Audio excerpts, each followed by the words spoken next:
Tele Brasil Notícias. Estamos começando o Tele Brasil Notícias, o seu jornal, sempre na medida certa.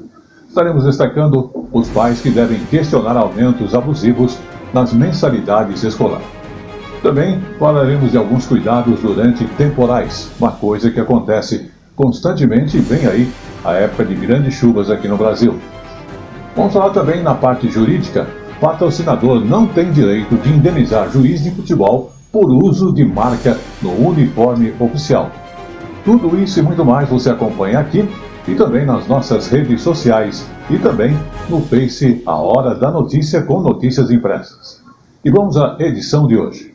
No ar.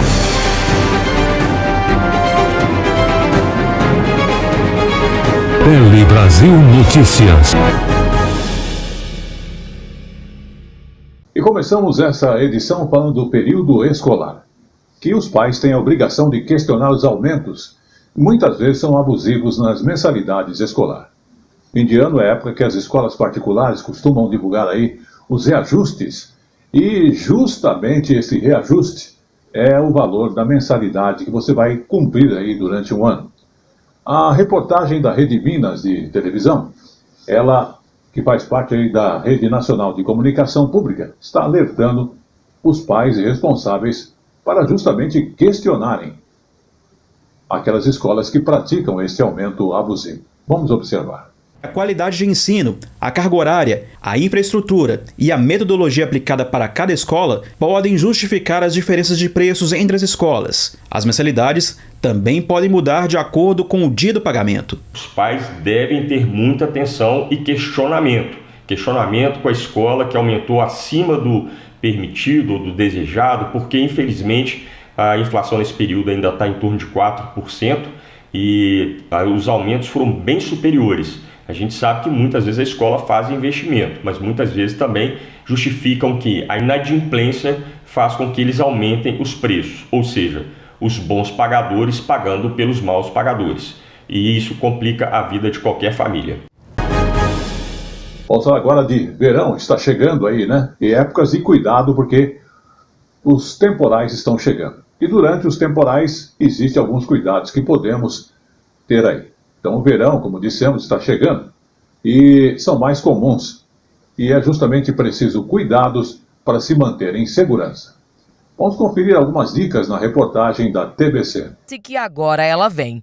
O fim das altas temperaturas é marcado pelas pancadas de chuvas fortes e volumosas.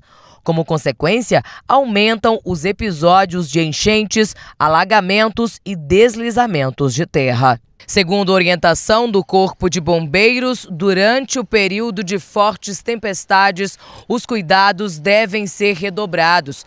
Se as chuvas vierem com raios e trovoadas, é preciso procurar um abrigo seguro e jamais subestimar a força da água. A força da água ela é surpreendente, então se você estiver a pé, de bicicleta, de motocicleta, pare, encoste no local seguro, espere essa chuva passar, 30 minutos, 1 hora, a sua vida ela é mais importante. Outra dica é não deixar as crianças brincarem nos córregos e nas enxurradas, para que não sejam levadas pela água. Andar pela enchente só é recomendado se for para sair do local de risco. Se estiver de carro, fuja de áreas alagadas e busque o caminho mais seguro. Caso a água comece a tomar a rua e seja possível sair do carro em segurança, busque um abrigo no local mais alto. Os cuidados são os mesmos se estiver em rodovias. Com a pista molhada, é imprescindível que o seu carro esteja em boas condições. Pneus, limpador de para-brisas, suspensão e sistema elétrico. Lembrando, com a pista molhada, reduz a velocidade, não ande colado na traseira do veículo que vai à sua frente e o mais importante, caso de temporal, pare preferencialmente no pátio de um posto de combustível. Vamos agora falar dos idosos, exatamente que enfrentam preconceitos já na questão de consumo. E isso é importante, entendemos que no Brasil a população com mais de 60 anos está cada vez maior e nem sempre o mercado olhou para esse público com aquela devida atenção. Mesmo eles tendo um grande poder aquisitivo, concentrando esse poder aquisitivo, os idosos não veem muitos serviços adaptados para as suas necessidades. E também acabam enfrentando outras barreiras. Uma das barreiras é a dificuldade até mesmo em conseguir financiamentos para a sua compra da casa própria devido à sua idade. Vamos observar. Aos 65 anos, Maria Jusilene vive em um quarto alugado. Gravou com a gente nessa praça porque a proprietária não autoriza visitas no imóvel. Ela conta que o grande sonho é ter a casa própria, mas que por causa da idade não consegue financiamento. Depois dos 65 anos, o governo não libera, financiamento para a pessoa comprar casa. Aí chegou lá na Caixa Econômica barrou as pessoas de 65 anos por causa da idade. Dados do IBGE mostram que hoje 15% da população brasileira tem 60 anos ou mais. São 33 milhões de pessoas que sofrem algum tipo de preconceito por causa da idade. O estudo mais recente sobre esse assunto é da OMS, a Organização Mundial da Saúde, que aponta que no mundo todo, 1 em cada 2 pessoas tem esse tipo de preconceito. A sociedade, de um modo geral, eu tenho pessoas que respeitam isso muito mais ligado ao que ela aprendeu dentro de casa mesmo, do que ao comportamento da própria sociedade em relação à velhice. Então, envelhecer no Brasil ainda é difícil. Estudos indicam que os brasileiros acima dos 60 anos consomem quase 2 trilhões de reais por ano. E mesmo assim, não despertam a atenção das marcas. Eles não se veem representados em comerciais, foram pessoas criativas a vida inteira, que gostam de cores, gostam de usar, elas não se veem representadas dentro de várias áreas aí do mercado brasileiro. Viver num mundo cada vez mais digital, até para os serviços mais essenciais, também exclui. E inclusão digital não é só ensinar o idoso a usar, é também aquilo que eu crio poder ser usado por essa população. Tudo isso deixa quem tem mais de 60 anos ainda mais vulnerável a uma série de golpes. Os PROCONs de todos os estados vinculam muitas notícias em relação a golpes famosos naquele estado, disparam bastante notícias nesse sentido de informar o cidadão e para que ele busque ouvidorias e, acima de tudo, o próprio banco ou a própria loja. É importante estar atento. Sobre o limite de idade para conseguir financiamento imobiliário, a Caixa informou que todo financiamento precisa ser coberto por um seguro e que as seguradoras podem se negar a cobrir créditos quando a soma da idade do cliente com o prazo do financiamento, mas eventuais renegociações ultrapasse 80 anos e 6 meses. Já a FEBRABAN, Federação Brasileira de Bancos, afirma que os bancos analisam diversos aspectos para a concessão de créditos e que, no caso do público idoso, o principal instrumento para empréstimos é o crédito consignado.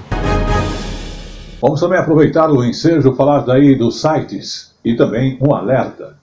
Sites divulgados em uma rede social têm atraído muitas pessoas e com aquela velha promessa de consultar e agilizar o recebimento de possíveis valores esquecidos em bancos. A orientação é que tenha cuidado, porque isso é um golpe. Existe um canal oficial para esse tipo de consulta que é divulgado pelo próprio Banco Central. E fornecer os dados em outros locais que não sejam indicados oficialmente acaba sendo arriscado e pode levar o cidadão a cair em grandes armadilhas. Vamos observar com detalhe essa orientação e esse alerta para toda a população. O alerta foi emitido pelo próprio Banco Central. Correntistas que desejam consultar se existem valores esquecidos nos bancos devem pesquisar somente no site oficial fornecido pelo Bacen. Esse serviço é oferecido gratuitamente pela autoridade financeira. O motivo do aviso é justamente um falso aplicativo oferecido por anúncios nas redes sociais e que promete verificar se há algum dinheiro a ser recebido. No entanto, a plataforma solicita o pagamento de uma taxa. Segundo o Banco Banco Central não existe aplicativo e nem autorização para que alguém entre em contato com o cidadão em nome do Banco Central ou do sistema Valor a Receber. O Bacen também não envia links ou e-mail à população. Cidadãos que identificarem terem sido vítimas desse tipo de abordagem ou tenham feito a busca por meio do link não oficial ou ainda por aplicativo, devem procurar a delegacia e registrar um boletim de ocorrência. Em caso de pagamento de taxas para essa finalidade, é preciso procurar o banco ou operadora do cartão de crédito para solicitar a devolução do valor. Também é possível fazer denúncia no Procon. Vamos falar de mobilidade. A questão das ciclovias, a integração que será obrigatória com outros meios de transporte. Justamente é uma nova lei que vai obrigar cidades com mais de 20 mil habitantes a fazer esta integração de ciclovia com outros meios de transporte. Vamos observar com atenção este outro detalhe que é muito importante para muitas cidades. A consultora Rogério Barcelos adotou a bike como meio de transporte há 17 anos. Amante e incentivadora do pedal, ela usa a bicicleta para ir ao trabalho, para lazer e também como prática de esporte, mas relata casos de desrespeito com ciclistas. Na minha speed eu faço treino, né? A 40 por hora não tem condições de eu andar numa ciclovia. As pessoas não têm o hábito de respeitar, de dar lugar. E fora, tá? Os ônibus também. Uma grande maioria respeita, mas tem gente que só fino, né? Não sei nem como é que chama isso, quase te derrubam. Uma pesquisa da Associação Brasileira do Setor de Bicicletas mostra que do ano passado para cá, as ciclovias cresceram 4%. Nas capitais, essas vias somam 4.300 quilômetros. São Paulo e Brasília lideram esse ranking, passando dos 600 quilômetros de ciclovias cada. Com a lei sancionada nesta quinta-feira, em projetos para aumentar o perímetro das cidades, as prefeituras devem fazer integração desses veículos com o sistema de transporte urbano para melhorar a circulação. Além disso, estabelece a participação da sociedade no planejamento de novas ciclovias, por meio de audiências públicas. Além de mais barato, andar de bicicleta pode ser bom para a saúde, para o meio ambiente e também solução para desafogar o trânsito.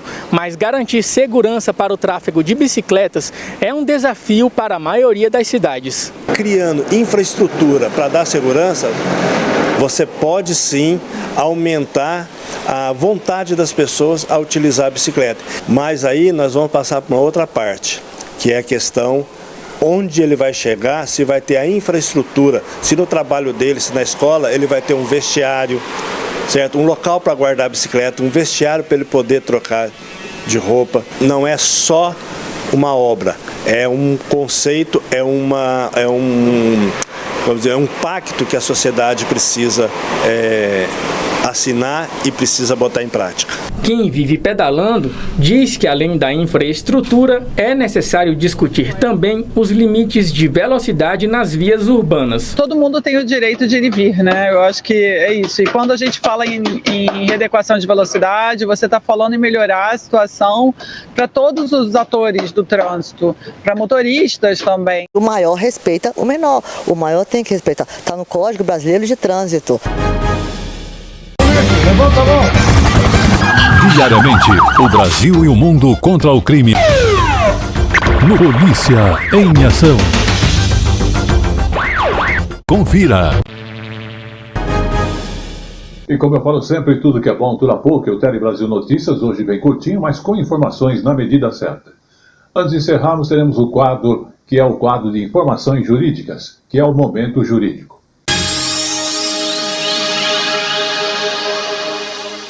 Momento Jurídico de hoje que vai apresentar aí a questão do patrocinador que não tem direito de indenizar juiz de futebol por uso de marca no uniforme oficial. Patrocinador não tem que indenizar juiz de futebol por uso de marca no uniforme oficial, decide a terceira turma do Superior Tribunal de Justiça. O colegiado negou o provimento ao recurso especial de um juiz de futebol que pretendia ser indenizado por um patrocinador do Campeonato Brasileiro, cuja marca foi exposta nos uniformes das equipes de arbitragem que atuaram nos jogos. De acordo com a terceira turma do STJ, se houve violação do direito de imagem, como alegou o árbitro, a responsabilidade não foi do patrocinador, que negociou diretamente a publicidade com a Confederação Brasileira de Futebol. O árbitro alegou que houve uso indevido da imagem dele para fins comerciais, porque o patrocinador não obteve autorização individual para estampar a marca no uniforme do profissional nas partidas do Campeonato Brasileiro de 2012 a 2014. Ele pontuou ainda que também não recebeu remuneração específica por essa exploração, mas o pedido de indenização por danos morais e materiais foi julgado improcedente nas duas primeiras instâncias, e o árbitro recorreu então ao Superior Tribunal de Justiça. A relatora do recurso, ministra Nancy Andrighi, explicou que o caso diz respeito à suposta violação do direito de imagem de forma individualizada, sujeita às normas gerais da responsabilidade civil, e ressaltou que, conforme exposto pelas instâncias ordinárias, o próprio árbitro admitiu que não houve utilização direta de sua imagem individual em peças de propaganda. Como a ação indenizatória foi movida exclusivamente contra o patrocinador, o qual não usou a imagem individual do árbitro em nenhuma peça publicitária, a terceira turma acompanhou o voto da relatora e não reconheceu o direito à indenização. E por aqui vai ficando o nosso jornal Tele Brasil Notícias, sempre as informações na medida certa, hoje num pequeno espaço mais curto para você, mas com informações sempre de utilidades para você. Até lá!